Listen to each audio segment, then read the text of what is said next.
ఇలాంటి సిచ్యువేషన్ లో hotel management చేయాలా అని చాలా మంది డౌట్స్ ఉన్నాయి. ఇంట్లో ఒప్పుకోరు. ఎందుకు ఒప్పుకుంటారు ఇంట్లో చెప్పు? హోటల్ మేనేజ్మెంట్ చేస్తున్నా అంటే మమ్మీ ఒప్పుకోదు, డాడీ ఒప్పుకోదు, చెల్లి ఒప్పుకోదు, అన్న ఒప్పుకోదు, అక్క ఒప్పుకోదు, రిలేటివ్స్ ఒప్పుకోరు, ఫ్రెండ్స్ ఒప్పుకోరు, వాల్యూ తగ్గిపోతుంది నీకు. ఎందుకు అంటే హోటల్ మేనేజ్మెంట్ అప్పుడు అలా ఉండే. ఈ జనరేషన్ లో hotel management is the best. Right path ఏదైనా ఉంది అంటే హోటల్ మేనేజ్మెంట్ అనే చెప్తానండి. ఈ జనరేషన్ లో నేనేదో చేస్తాను, అందరినీ పూజ చేస్తున్నాను కాదు. తొందరగా సెట్ కావాలి అనుకుంటే హోటల్ మేనేజ్మెంట్ లో జాయిన్ అవ్వండి. 100% చెప్తున్నా, ఇది మంచి కెరియర్, మంచి ఫ్యూచర్. మంచి కంట్రీస్ ఎక్స్ప్లోర్ చేస్తూ, మంచి ఫుడ్ తింటూ, మంచి హైజీన్ ఉంటూ, రిచ్ 5 స్టార్ ప్రాపర్టీలో నీకు అకామిడేషన్ ఇస్తారు. నాకు స్పెషల్ గా హోటల్ మేనేజ్మెంట్ ఎందుకు ఇష్టము అంటే గెస్ట్ టు గెస్ట్ ఇంటరాక్షన్స్ ఉంటాయి.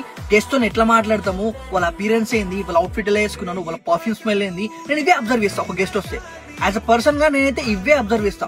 అది అమ్మాయి గానీ అబ్బాయి గానీ డజంట్ మ్యాటర్. నువ్వు ఇంత మంచి స్కిల్స్ అని వదిలేసి మళ్ళీ అదే బీటెక్ చేస్తా. నేను హ్యాపీడేస్ మూవీ చూసిన, రైడ్లు, గొడవలు, అమ్మాయిలు, క్యాంటీన్లు, క్లబ్బులు, పబ్బులు, ఇవే. ఇక లైఫ్ లో మనం ఏం చేసినా ఒక వాల్యూ ఉండాలి దానికి. నువ్వు ఏ వర్క్ చేసినా సరే, నువ్వు బీటెక్ చేస్తున్నావు ఎందుకు చేస్తున్నావు, నువ్వు హోటల్ రూమ్ చేస్తున్నావు ఎందుకు చేస్తున్నావు, స్కిల్ ని పెంచుకోండి. స్కిల్ ని పెంచుకుంటే ఏదైనా సరే ఈజీ అయిపోతుంది. ఇప్పుడు నాకు ఏదైనా స్కిల్ ఉంది అంటే కుకింగ్ లో నేను చూపిస్తాను. If you really want to know about hotel management, just DM Shav Dixit.